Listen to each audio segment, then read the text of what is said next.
Hey, okay, how you doing? Welcome back. We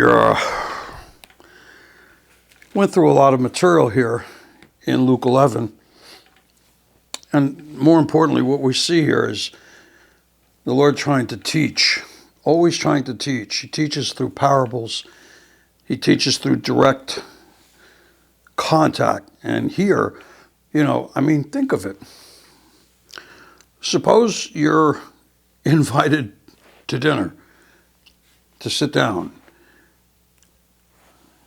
and you're him, and these are the Pharisees. Pharisee asks you into dinner, to sup with him, to break bread. Can you imagine speaking to your host the way the Messiah did? But it was something that had to happen. He had to be told the truth, without which he could never make that choice. So he goes from the Pharisees, who were the ecclesiastical, the priesthood, all of that stuff.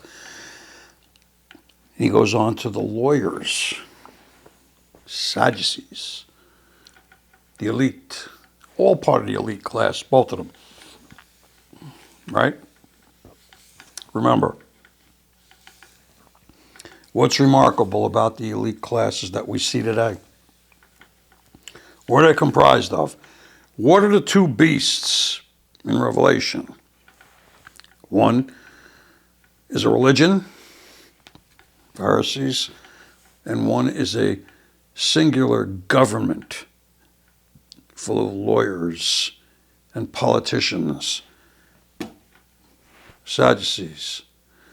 So the same thing that plagues the entire world and is in the book of Revelation, the two beasts in Judaism had their own. Same thing. The religious one, and let's say the globalist one, the lawyers, the politicians, that's what they were. Sadducees. You wondering what they were? That's who it was. These beasts, if you look back at Revelation, we notice that they're operating at the same time, and they seem to get along for a time. They don't really. They're more frenemies than anything, even here in Judaism, all right? The one didn't trust the other, and they were both always jockeying for power. The one fell on the strength of the government and their closeness to Rome and their leadership, and the other one fell on the temple and, God is on our side and all that stuff. Everything is a picture of what it is in the future. And right here in Luke, he addresses these Pharisees, just like he's going to address all religious leaders. These both together comprise what we know today as elitists. They hold themselves above everything and everyone else. They show outward show. They secretly conspire, all right? The both of them together figured out a way to try to kill Messiah, always trying to trap him to say something religiously or politically incorrect.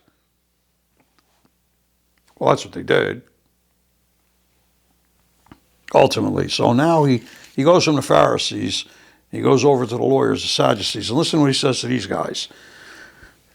He says, "Then answered one of the lawyers and said to him, Master, thus saying that thou reproaches us also?" In other words, are you saying that you're pointing a finger at us too, like you did with the Pharisees?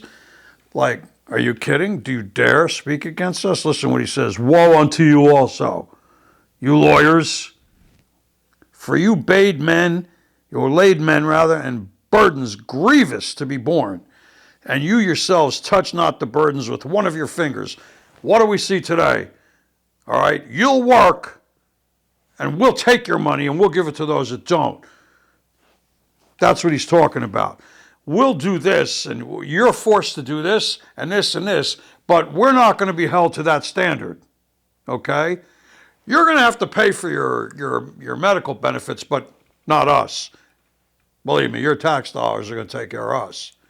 It's the same thing. Look what he's saying to them. You lay heavy burdens on the people, and none of these burdens do you take on yourself. You know, somebody asked me the other day when a ridiculous statement was made by this World Economic Forum guy, Klaus Schnitzelberger, whatever his name is. He's a nutcase, okay? He says, oh, you're going to eat bugs and you're not going to own anything and you're going to be happy. Somebody asked me, I said, well, you know, I might have a few things to say to a guy like that. And they said to me, well, what would you say to him? Well, would you argue this argument and debate and show him why he's wrong? I said, no, that's what he wants me to do if I was going to tell him something. If I had an audience with him, an international audience. I'm not going to argue with him on the base of his ground. He's well thought this out.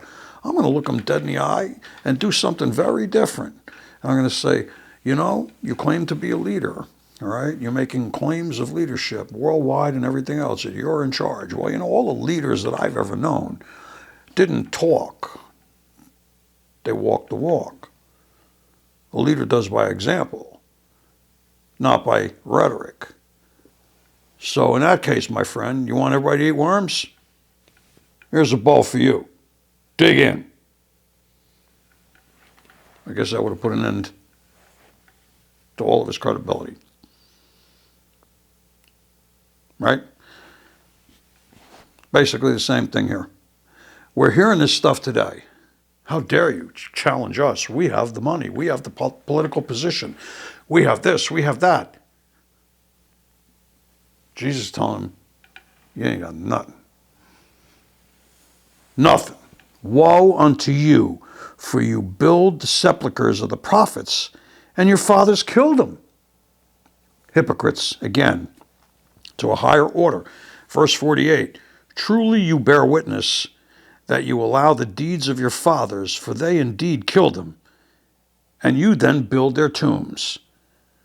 Therefore also said the wisdom of God. Listen, now he's speaking for God to the Sadducees, all right? Therefore also said the wisdom of God, I will send them prophets and apostles, and some of them they shall slay and persecute.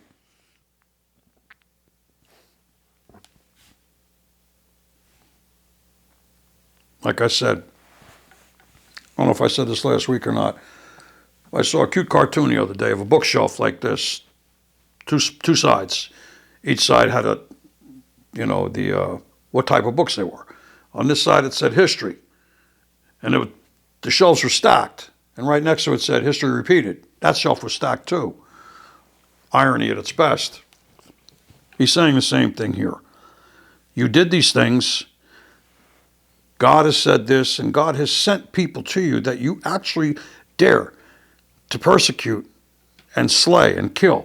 And he says that the blood of all the prophets that was shed from the foundation of the world is going to be required of this generation. In other words, the blood guiltiness is on you. Look what you've done to God's people.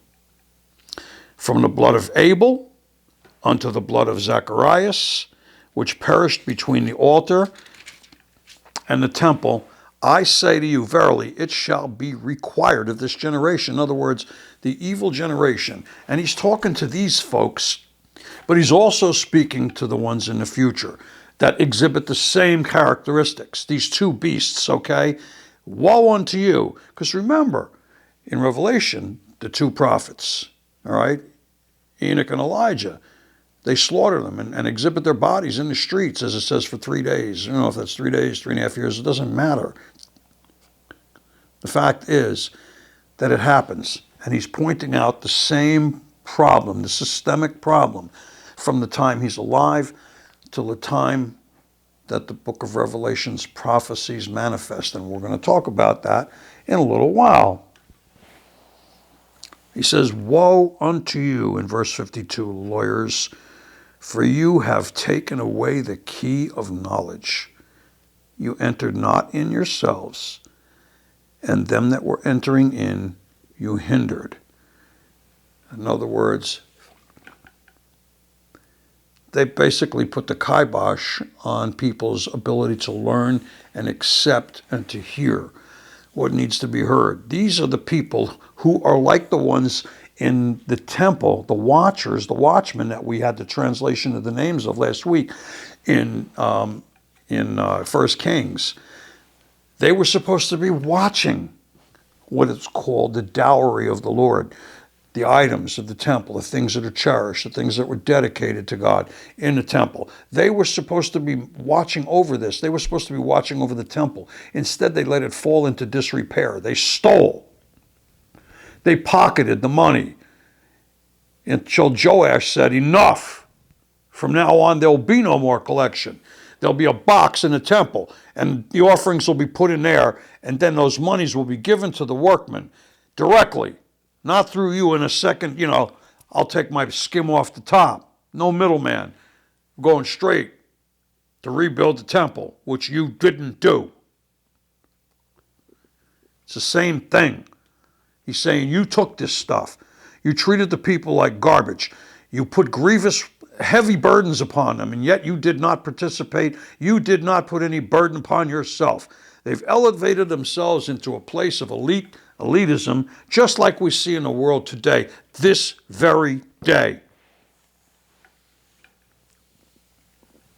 And in verse 53, the last verse in that chapter, it says, and as he said these things unto them, the scribes and the Pharisees began to urge him vehemently and to provoke him to speak of many things, laying in wait for him and seeking to catch something out of his mouth that they might accuse him. We've spoken often about the plots. Remember, a lot of folks don't take into consideration that one of the biggest things that led to his murder was the proclamation, seemingly innocuous. When they said, Lord, do you pay taxes? He says, yeah, of course I pay taxes. Here's my farthing. Here it is.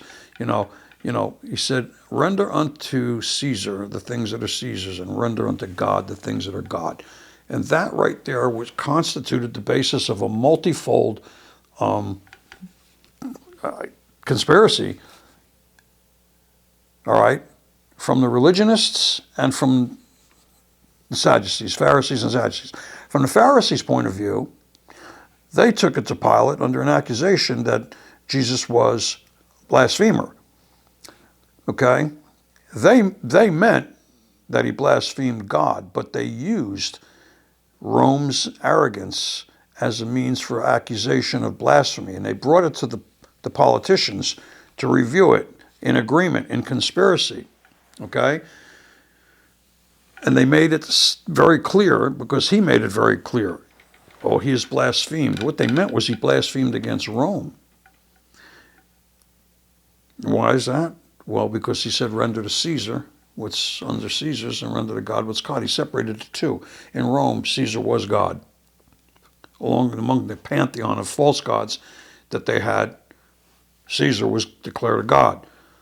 So Jesus basically said, no, you're Caesar, there's God. So they used that, just like they used words in a double entendre, like, in Joash, God had made himself a man, double-edged sword, things like that. The double entendre that they used was under false premise. So that's how they accused him. And at that point, it was 6 months that they began to lay the plot and the trap for him. And it was in here too. We see it. They waited to see if he was going to say something just enough off to where they can accuse him and get rid of him. Okay? So now we have this full picture of what's happening here. He's now warned them vehemently and told them what their end would be, just like the end of what the beasts will be. You see, because things that become orthodox are hard to break down. We see that everywhere. We see that in the medical field, that doctors or medicines, different things that are innovative or out of the ordinary mainstream, if you bring those up, if you try to do those things, you're quickly shut up and chastised and decapitated, if you will. They want nothing to do with you, okay?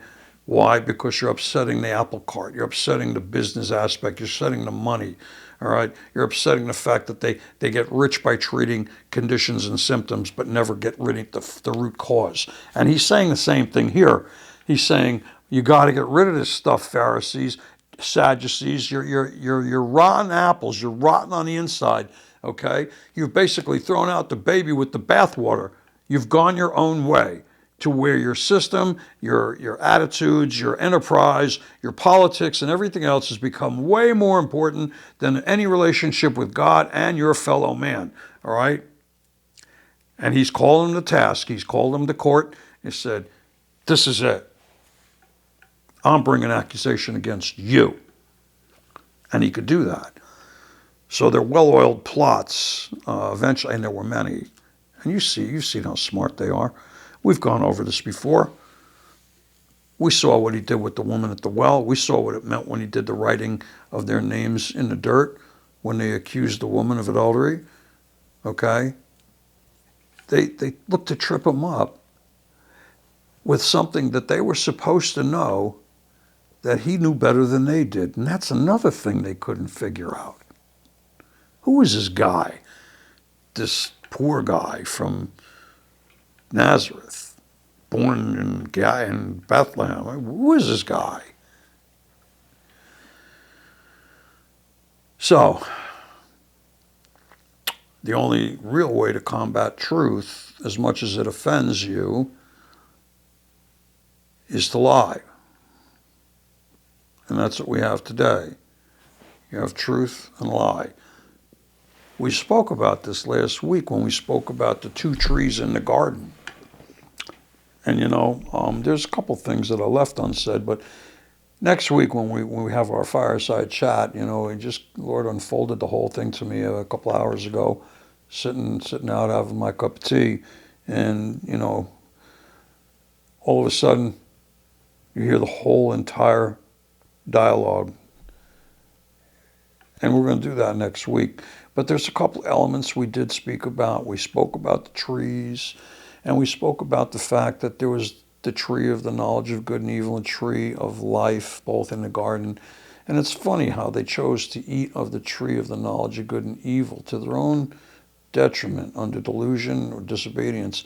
And there was never any prevention or precaution against eating from the tree of life. And we know that the tree of life was called wisdom, which is at the apex. God says all throughout Scripture, whatever you do, get wisdom. Get wisdom. That tree her name is wisdom. At the top of the apex of that pyramid, the information, the knowledge, the intelligence, the truth, the building of faith, the accumulation of wisdom. Because what is wisdom? Wisdom is the execution, the application of the truth established in our faith, and our faith in that truth. Wisdom is the ability to discern between what is right and what is wrong, how to act in every circumstance, how to apply God's word in the life, in the challenges that we come upon every day. And then we see those two truths, those two trees. And as I said, we come to in the middle of Scripture where the Messiah is sacrificed. It's just is so amazing, okay? The tree that he hung on. They call it a tree. They call it a cross. Well, a cross doesn't have to look like this. A cross could look like this, a cross beam on another beam.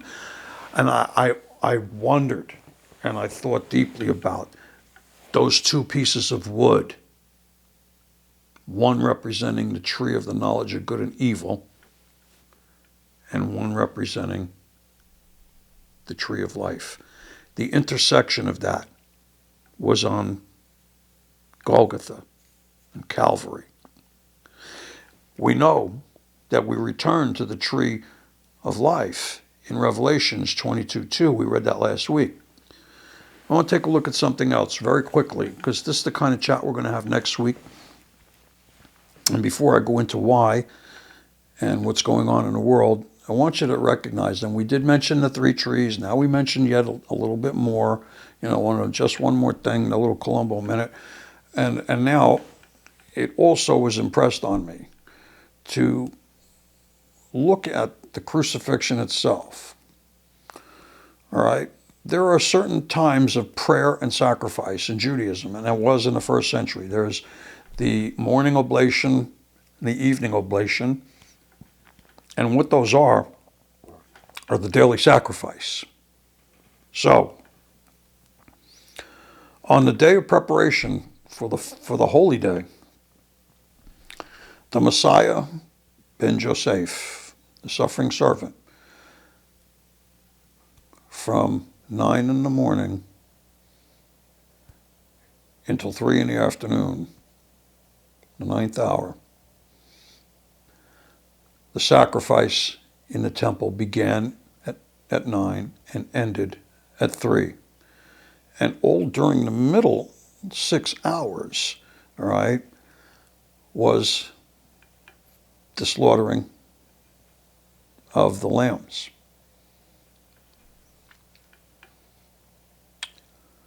So the sacrifice began at 9. He was hung on the accursed tree. And it ended at 3 p.m. when the sacrifice, the second oblation, ended. And during the middle was the slaughter. We remember the spear going into his side, draining it completely of the blood, which was done with the lambs. That's what kashrut is, koshering. Okay? That's what they did until nothing came out but whatever liquid or water was left. The beginning of the sacrifice and the end, just in accordance exactly with the way the Jewish temple service was, the slaughtering in between. And that happened from the third hour, the 6th hour, until the 9th hour when it was done. And those hours in between 9 a.m. and 3 p.m. are 6 hours. What is 6? What is 6 but the number of man, right? 6 is the number of man, the imperfect man, weakness of man, the evil of Satan, all being poured out because we couldn't obey. And what is 3? 3, the number 3, 3 a.m., the third hour, 9 a.m. Number 3, divine completeness, resurrection. And what's the number 9? The work of the Spirit and finality. So in the third hour, okay, here we have the divine perfection. In the 6th hour, being slaughtered for the sins of men as a sacrifice. Man did this at 3 p.m., the 9th hour. The work of the Spirit was finally done in finality. No more the blood of bulls and goats. So it is finished, he said. So I want you to see the correlations and how deep this stuff is. That's why I say we got to look at this through the eyes of first century Messianic Jewish believers, okay? And obviously non-believers, because therein lies the rub. And when you begin to see this full picture, when you begin to put the numbers together and the sequences and the relevance of the times of the temple where the prayer was, we talked about it in Acts when Peter said he was hungry and he went up on a roof during prayer time, okay? That was at noon. That was at the 6th hour. He went up to eat. He was hungry. And then he sees the vision. And the vision comes down of a clean white sheet or like a tablecloth. And on it is all sorts of unclean animals. And God says, eat. He says, no, I've never done anything like that. I won't do it. Nothing that I have called clean do you call common. And as soon as he comes out of that trance from prayer, he comes down. Who's at the front door? The guys. How you doing? We came to Joppa. We're come to get you. You got to come home with us. We got to go to Cornelius' house. Believe me, it's urgent. And we went through the whole thing. And we know the story. Again, everything that we speak of is not, as so many people, they say they study. They don't study. They read the Bible. And they read things in isolation because they look at them as individual tales and stories. And yes, they are. And each one has a lesson. And every word, every jot, every tittle, every mark, every diacritical mark, every space between the words has big significance. It has to, if it comes from God. God's the most significant thing we could even imagine, which we cannot imagine. And until And this is why the method that we use here is this method. Because until we understand that, until we recognize the totality, the unity, the contemporaneousness of the word, how it hangs together, we see it when we trace that bloodline. We talked about last week, we talked about Athaliah again. And, you know, because we had the study in Kings about her son, you know, Jehoash, God hath made himself a man. He's basically, God's going like this to Athaliah when she goes nuts. She goes absolutely nuts. Because remember, this traces all the way back to Ishmael and Isaac, all right? And Jacob and Esau, the inheritance, the split, the beasts, where they come from. Look at what's happening in the world today, okay? I've got to go over this again, and again. Never before in history, in all the years that I've been here, and I'm in my 69th year, I have never seen this. And oh, by the way, if you want to clarify the third, sixth, and ninth hours, all right, in terms of prayer times, take a look at Psalm 55:17 and Daniel 6:10. You'll be able to see that very, very clearly, okay, what they represent, all right? Let's look at the world today. The other day, Iran was bombed 7 times. They denied it, and the picture of the bombed building was right behind them. Makes no sense. Russia, still fighting Ukraine. Why? Well, because China will take it if they don't. China wants it, okay? We're sending war. We declared war on Russia, essentially.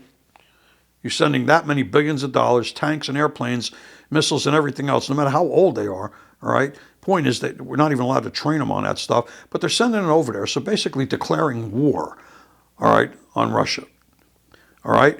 Iran is in revolution. Turkey is about to leave NATO. China's throwing, you know, intelligence balloons over the United States, of which nobody did anything for a week. Somebody said to me the other day, well, it's kind of stupid. Why would they wait? What's over South Carolina? Who cares about that? I said, really? Well, if you knew what South Carolina was to the Navy, you might understand that, okay? It's a major repair depot for the biggest submarines and the most lethal nuclear submarine delivery, the Ohio class, that we have. They went from Adak in Alaska. It went over all the military sites, the intelligence sites, the silos, and everything. And by the time we shot it down, protocol is you should take 2 airplanes, jets, escort it down. If they don't want to go down, take them out to sea and do what's got to be done. But that's what's going on there. Right in our face, okay? Germany and Poland now looking to send tanks, officially, unofficially declaring war. And by the way, we've declared war on them. Only Congress can declare war. We haven't done that, but we're doing it. What else is it by any other means? What did I say? Clausewitz says war is politics by any other means, and I'm saying no, politics is war by any other means. I flipped that years ago, and here it is right in our face. All right? France is in shambles. Great Britain's having a problem. Israel's in the throes of argumentation about redoing their entire governmental structure. They don't have a constitution, but they have a Supreme Court. And they say that Supreme Court has way too much power. So now there's turmoil there, okay? Canada's run by a communist. Satan worship on national TV, not once, but twice. And the network saying, let the worship begin. Okay? Earthquakes. Order 7.8 magnitude in diverse places. Jesus said that himself. He says you'll hear wars and rumors of war, all right? And it'll be in diverse places. Well, the Middle East is diverse for earthquakes. I haven't heard of one in 150 years. And now this one is so bad. You have all these things, all right? The reestablishment of the caliphate in Turkey. The U.S. president guilty of all kinds of things. The knucklehead we talked about before from the World Economic Forum trying to take and make us slaves all at the same time. None of it's ever happened this fast, this much at the same time. Be aware, pray hard, study, understand this word. It's your strength. May he who makes peace in high places make peace for you. Till next week. Love you.